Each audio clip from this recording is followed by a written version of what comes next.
Meu nome é Bruno Schettini, sou advogado criminalista e a gente vai falar um pouco sobre audiência de custódia. O que é audiência de custódia, o que acontece, como são os procedimentos, tudo isso a gente vai abordar aqui. Basicamente, a audiência de custódia é o primeiro momento que a pessoa que acaba de ser presa terá um contato com o judiciário, será apresentada à presença de um juiz. Para que serve essa audiência de custódia? Bom, primeiro para verificar se a prisão ocorreu dentro dos parâmetros legais, se foi legal, para verificar se a pessoa sofreu algum tipo de violência ou agressão durante essa prisão, para verificar se a pessoa pode responder o processo em liberdade ou se vai responder o processo presa. Na audiência de custódia, não se analisa a questão dos fatos em si, se a pessoa cometeu ou não o crime do qual ela é acusada naquele momento.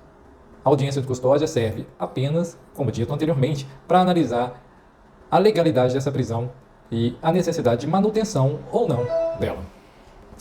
E quanto tempo que deve acontecer essa audiência de custódia? Bom, a audiência de custódia ela deve se realizar em no máximo 24 horas depois da prisão. Infelizmente, os tribunais não seguem muito essa determinação e a audiência acaba se prolongando mais do que o determinado em regra, o que, em tese, acarretaria a ilegalidade dessa prisão, exigindo-se que o juiz relaxasse a prisão em flagrante devido à ilegalidade ocorrida pela extensão do tempo, ultrapassando o prazo máximo de 24 horas. Vamos lá, quando a pessoa é presa em suposto flagrante, o que acontece na delegacia? Primeiro, a pessoa normalmente é conduzida, em regra, na maioria das vezes, pela polícia militar.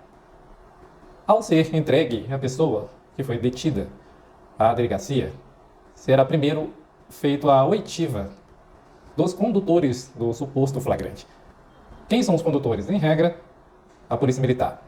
Mas pode ser uma pessoa, um particular também, em certas situações. Mas, em regra, a polícia militar. Primeiro, o delegado ouvirá a narrativa deste condutor do flagrante sobre o que ocorreu e por qual motivo a pessoa foi presa em flagrante.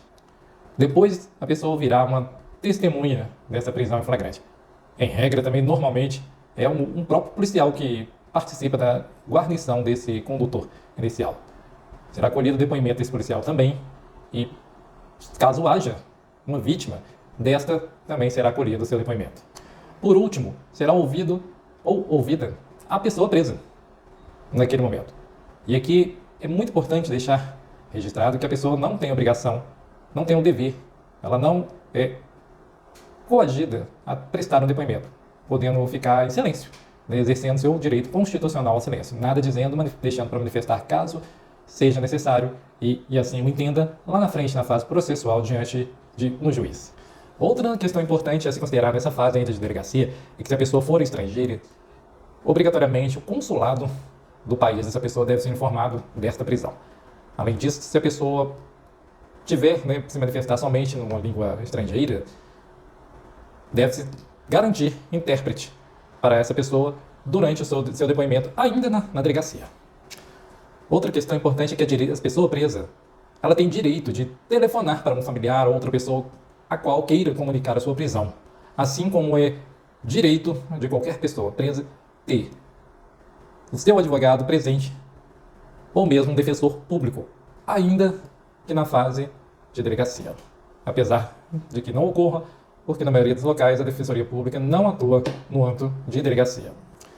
Outro ponto importante também é que a pessoa presa, ela tem direito à manutenção de todos os seus direitos e garantias fundamentais, incluindo o devido respeito à sua dignidade enquanto pessoa, não sendo de uma situação aceitável deixar a pessoa sem alimentação, sem acesso à água potável, durante todo esse período que ela aguarda ainda passar por um juiz na audiência de custódia. Terminada essa instrução da delegacia, é obrigatório a entrega para a pessoa presa de um documento que se chama nota de culpa. Nota de culpa. O que tem nesse documento? Nesse documento vai estar descrito quem foram os responsáveis por sua prisão, qual é o crime do qual a pessoa está sendo acusada inicialmente, quem são as testemunhas do fato, e esse documento deve ser assinado pela pessoa presa. Sem a nota de culpa, a prisão é ilegal e deve ser imediatamente relaxada quando apreciada por um juiz. Terminada essa parte da delegacia, a pessoa vai ser encaminhada para um estabelecimento prisional, caso não haja possibilidade de ficar aguardando na delegacia, e será encaminhada para exame de corpo de delito. O exame de corpo de delito é obrigatório. Não necessariamente há a obrigação de que a pessoa tenha alguma lesão, tenha sofrido alguma agressão. Em qualquer possibilidade, é necessário o exame de corpo de delito. Além disso, a pessoa tem direito a ter uma entrevista reservada com o profissional que fará a sua defesa.